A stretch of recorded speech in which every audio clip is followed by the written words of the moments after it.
Hello, beautiful people. Hope everybody's had a great week. I want to say thank you to everybody that's given me feedback, your comments, your likes, shares, just listening, paying attention. You guys are awesome. So I really want to say thank you. I love you all. You guys are amazing, and I appreciate the feedback. I got a lot to get to this week. I'm probably not going to get to all my notes, so we'll just jump right in and get going. Book recommendation I've got for you. Like I was mentioning before, the books I'm reading this year are going to be books that were recommended to me. This book, I was actually blessed with the opportunity to meet this author before I even heard about the book. So the author actually referred this book to me. This book is by Susan Fields, and the book is called Finding God's Purpose Within Life Storms. Really, highly recommend you read this book. It's worth the price of admission. It's worth your time. It's worth your energy. There's just too many good bits in this book. It's a pretty good read. Got through it in a couple days, but I highly recommend you read this. I almost couldn't put it down. Really good. I probably should read you some of it, but I'll get lost in it, and I sound like a simpleton when I try to read out loud, so I won't do that. I won't put y'all through that, but highly recommend this book. Again, it's called Finding God's Purpose Within Life Storms by Susan Fields. So highly recommend that reading for you. It's worth your time. Something else, a lot happening this week. A few things happened with some folks that I know with their health, so I kind of want to get into that, and then also talk about some Jim Rohn stuff, if you're familiar with Jim Rohn. One thing going on, a friend of mine unfortunately lost his daughter this week, and this friend of mine, she was in her early 40s, but a friend of mine was a coworker, and it's just hard to see somebody you know and care about and love lose somebody that's so important to them. And it's just such a reminder that how short life can be, and how devastating it can be to friends and family when somebody passes so young. And whenever you're in your teens and 20s, you look at 40 and 50-year-olds and you're like, man, those people are so old. But once you get into your 40s, and you start to realize that 40 is just so young. So to lose somebody at such a young age is just so devastating and difficult. So my thoughts and prayers are with my friend and his family, because I know what they're going through is tough. And his daughter had a tough go at it, and she's out of pain now, which is good. It's a blessing that she's free from the pain and the struggle that she was dealing with. But it's just a kind of a harsh reminder of how quickly things can happen, and how fragile and how quickly things can change.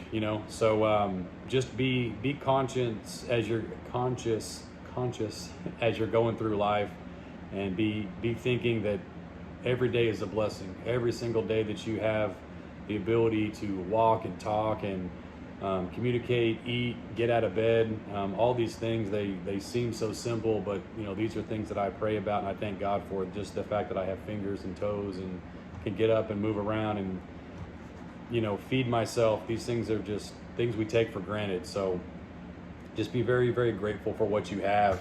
And when I talk to a friend, another friend this week, I have an elderly friend that I met last year. He's 92 years old, and I go by and check on him. I go by his house. His family lives in California, Colorado. They're kind of West Coast people, and somehow he ended up here. But he's 92 years old, and I swing by his house and take him something to eat and check in on him, see how he's doing. I went by his house this week to see just to see him, check it, take him. It got cold this week, so I took him a bowl of chili and went to visit with him, see how he's doing. And we were standing in his kitchen and having a conversation, just talking about weather, just things, just stuff. And one of the things, well, I won't get into too much of the conversation because it'll probably bore you, but while I'm standing there, he had some sort of, I am not at all in the medical profession, but he had some sort of episode, and it was very scary and very intense for me. Like I said, I don't spend a lot of time around people with health conditions or elderly, so it came as quite a shock to me when he started having this episode, and we're standing in his kitchen, and he more or less just, his eyes just got really big, and he started making this groaning sound, and then he just started to fall. So fortunately, I was there. I was able to catch him, get a hold of him, and carry him, walk him into his living room and lay him on his couch. And just the sound he was making and the look he was making, I really thought this man was dying, like literally right in front of me. And I was in, I somehow, some way, I wasn't in panic mode. I was just, I guess, in shock. Like I just couldn't. I mean, I was processing what was happening, obviously, because I was able to get a hold of him and get him to the couch. But like I was certain this man was going to die right in front of me, and it was just really something I've never been through. So like I said, I was probably just in a state of shock. But it took him a moment or two to come to. But the sounds, like I said, the look on his face and the sounds he was making, like I really thought he was dying right in front of me in my arms. And he ended up, so good news is he's okay. He's got a neighbor that helps look after him too. I was able to get in touch with his neighbor. His neighbor came over, and then the next day the neighbor actually brought him by the store, so I got to see him, and he was feeling a lot better. So good news is he's okay. So but after I got him from the living room to his bedroom, and kind of set him down, and we were able to start communicating again. Like I started to calm down a little bit. He sort of was dazed and confused about what happened. He kind of remembered standing in the kitchen and was just a little bit confused and disoriented, obviously, because he passed out or whatever the episode was.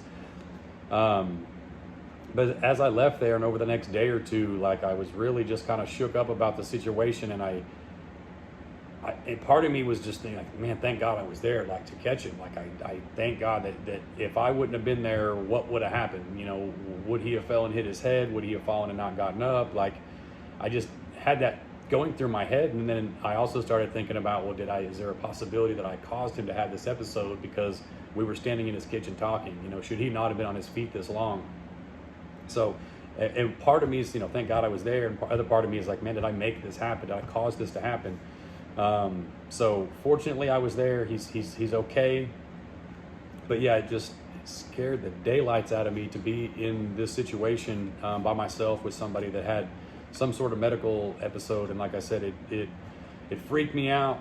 He's okay. But like I said, over the next couple of days, I just could not get my head around, was it a blessing that I was there, or did I cause this situation? So there's always two ways to look at things, and I think a lot of times we look at things from the wrong angle, the wrong perspective, especially in life when it comes to things that happen in life. A lot of times we think things are happening to us. I'm definitely one of those people that, especially when something bad happens, it could be something really small and insignificant, and I think this is happening to me. But in reality, these things are happening for you or for me, especially when it comes to difficulty. Or any type of adversity. And that's a lot of what this book is about, is how to transform difficulties and adversities into positive things in your life. And typically whenever God is putting you through something, and I say putting you through something, that's probably not the right terminology. Maybe letting you go through something might be the right words. But when God is letting you go through difficult times, it's part of his plan, and it's part of his molding process of you, of building you into a better person and constructing you into somebody that can endure far more difficult and far more challenging things in the future, because life's hard and life's coming at you fast, and it will get more difficult. Somebody once told me that the only easy day was yesterday. So you got to remember that, you got to do today. Today's going to be tough. It's going to be tough. So if you thought yesterday was tough, then get ready, because today's going to be tougher. And the only easy day was yesterday. And so whenever you're going through adversity, you're going through difficulties, you're going through challenges, just be very alert and be very aware that this is part of a bigger plan. This is part of a bigger purpose. God is molding you like clay into something stronger. And you need to hopefully come to that understanding sooner rather than later, because if you keep ignoring that transformative lesson in life, you will keep going through that lesson. If you every time this adversity or this similar difficulty comes into your life, you crumble, or you get scared, or you cower down, or you run in fear, you're going to have to face that fear again. That fear doesn't go away because you ignore it. It's going to keep coming back into your life until you can embrace it, until you can power through it, until you can overcome that challenge. And like I said, this book is really good about talking about turning those challenges and difficulties into stepping stones into your future. So again, I highly recommend this book by Susan Fields. You can find it on Amazon, so I highly recommend that. And recently I talked with a friend. She came into some blessings in her life, and one of those blessings came in the form of some finances. And she's a business owner, and as a business owner, sometimes you have to sacrifice your own needs and wants for the betterment of your business, of your staff, of your team, of your customers. So sometimes finances aren't your strong suit, especially early on in business. And a lot of times when something difficult happens, something ugly happens, when life comes at you and hurts you, or difficult things happen, bad things happen, folks will try to comfort you, and they will tell you that it's going to be okay because God will never give you more than you can handle. And that's true. I believe that, but I think people only look at it from the aspect of bad things and negative things. So they try to tell you that to give you strength and give you the idea that it's going to be okay, and God knows you're a strong person, and He's going to continue to give you what you can handle, and not to break and not to give up and not to quit, because God's not going to give you more than you can take. So it's meant to be comforting, but I also think in a way, if we look at that from a different angle, when it comes to good things, I believe that same principle when it comes to good things, and God will not give you more than you can handle. And when this friend of mine came in and told me about this financial gain that she had, she was kind of in tears, and I was like, hey, you know what, like, good for you, God will never give you more than you can handle. So if you have a $12 an hour job, and God doesn't think you can handle a $15 or $20 or $28 an hour job, you're just not going to get one because you're not ready for that. If you can't handle your finances, you're probably not going to get more finances. You're not going to get blessed with more financing. If you're having trouble in certain areas of your life, you're typically not going to receive more of what you think is going to solve that problem. And typically it comes in the form of money, is what people think that money is going to solve all their problems. But the reality is that if you are not a good steward of what God gives you, He will not give you more.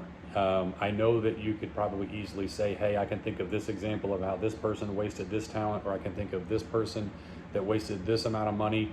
First of all, I would not recommend looking at other people's journey and other people's paths as some sort of empirical evidence that you can point to in a specific example as to why that's not true. But I can promise you that those examples are in your life for a reason. And those are meant to humble you. So whenever you do see those examples, you should not compare yourself to those people, but you should definitely use those as examples as to how you should be and what you should be when you're in that same situation.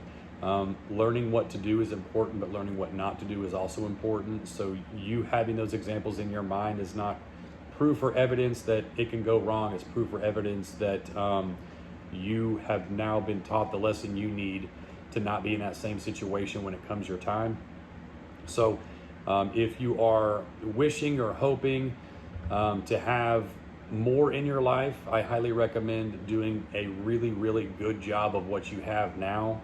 And that can come in a simple form as to, taking care of the things that you have, taking care of the people in your life, taking care of your finances. There's lots of ways to take care of what you have now that in turn and in time, God will bless in ways that, you just can't even imagine. You can't even imagine. I learned personally that lesson in a difficult way because I always went through life in a difficult way. I always chose a difficult path, and I always thought things were happening to me. And then I started taking care of things different, started viewing things differently, and taking care of my business differently. And God began to bless me in different ways because I was prepared for those things. So I hope that you're preparing for great things. And the best way to prepare for more is to take care of what you have. I talked with another friend this week. He's he's retired. He lost a son a couple years ago, and him and his wife are still really struggling with that. And it's I can't even imagine the pain that they deal with and what they go through, trying to find peace and comfort in something so difficult and so hard to understand. But he was telling me a story about some property near where he lives. There was a landowner next to him that was trying to sell several acres of land, and he didn't feel like he could take care of it very well because it was too much land. So he offered to buy like a small piece of it. And the realtor or the landowner was like, hey, you know what, you buy it all or you don't buy any. And he's like, hey, you know what? He tells the realtor or the landowner, he's like, hey, you know what? All I want is this little piece. And if God wants me to have it, there's nothing you can do to stop it. And a couple hours later, he got a phone call, and that's exactly what happened. They sold him that one little piece of land. But there's so much truth in that if God has a plan for you and God has a path for you, there's just nothing on earth that can stop it. Nothing on earth can get in his way. So God's will is going to win every single time. But you have to put yourself in the right situations. You have to be prepared. I'm new to reading the Bible, and obviously every time I read it, I'm learning something new. But part of something I learned in the Bible was that growing up, I had heard a vague interpretation or translation of the story of David and Goliath, and I'm sure I've heard a very condensed version of it, but I didn't have a very good understanding of all the circumstances that went into that. But a lot led up to that event, and there were so many things that led up to that. And part of it is God's going to put you in certain situations, but at some point you have to do something. You have to act. You have to, at some point David had to pick up his slingshot. God can only do so much for you, and then you have to go the rest of the way. And part of that was twofold for David. One, preparation. David didn't just show up in the valley and just by circumstance or happenstance crack Goliath in the head with a slingshot because it was his first day or his first try. Prior to that, David, I did not know, but David had killed a lion and a bear prior to killing Goliath. So David was prepared for that moment. So when that moment presented itself, he was ready. He wasn't a surprise to him. It wasn't a shock to him. He knew exactly what he had to do, and God created the perfect environment for David to do his thing. And David, with his preparation and with his understanding of what his mission and his goal and his purpose was, he handled his business. But had David not have lived the right life up until that point and been prepared for that point, that event would not have happened. So that event was God's will, and it took David's preparation and David's action for that event to become a reality. So all the things that you see in your life, God's making these things happen in front of you, around you, and near you, and how you have prepared for these situations and how you act and behave in these situations will determine the outcome. So if you are what feels like repeatedly hitting the same walls,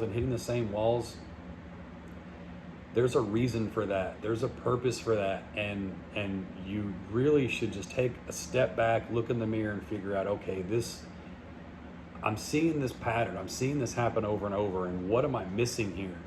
And what preparation do I need to take to prevent this from happening again? Or when this situation presents itself, what action do I need to take to get a different outcome?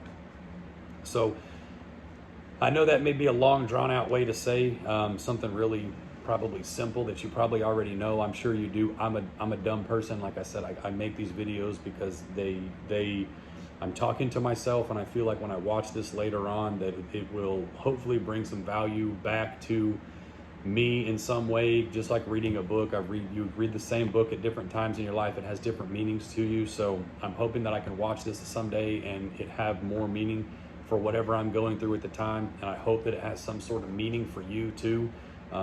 Even if it's not today, at some point in the future, this can help you. So I'm hoping that when I share this stuff with you, it brings some value to you. But I do feel like I made a lot of mistakes over and over and over and over because I felt like these things were happening to me. I had bad luck. Whatever the case was, I was cursed or whatever the case was. But a lot of the times that when I really, now that I'm out of the situation, I look back and I realize that in so many ways, I invited these situations into my life. I caused these situations to happen. I invited evil into my life. I made a lot of mistakes. I caused a lot of these things to happen. And when I finally took that stance and realized, okay, these things are not happening to me. These things are happening for me. What steps do I need to take to make this outcome different? What can I do? And I think that's something that we forget. In life. We forget what role we're supposed to play in all of these things. When I was young, I suffered from this delusion that there was some sort of rescue going to happen. Somebody was going to come save me. Somebody was going to come, realize I had some sort of talent or realize I had something special, or I would be pumping gas and a limousine would pull up and the back door was going to open and somebody was going to invite me in, and we were just going to drive away and leave all my problems behind. I just thought there was somebody coming to help me, coming to save me, that somebody was going to understand and somebody was going to see my struggle and see my pain and be able to relieve that for me. And like I said, just drive away and leave all my problems behind. And, I came to this slow realization that that's just not the case. That's not how life works. That doesn't mean that some people don't get discovered for their tremendous ability or their tremendous appearance or skill set, anything like that. There's lots of beautiful people in the world. There's lots of models in the world. But for regular people like me, for normal people, for people that don't get a head start, for people that just average people, we have to put in the work. We have to do the things. We have to get prepared. We have to be prepared. And I hope in some way, in some form or fashion, that this makes sense to you, because I know I ramble and mumble and say, I have used a lot of filler words like and but I see, there I go. I hope this makes some sort of sense, that nobody's coming to save you, nobody's coming to rescue you, but that's a good thing.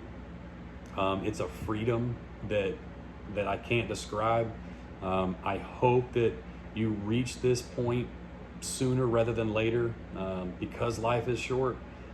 People pass away every single day. You don't know when your time is. You don't know when your number's going to be called.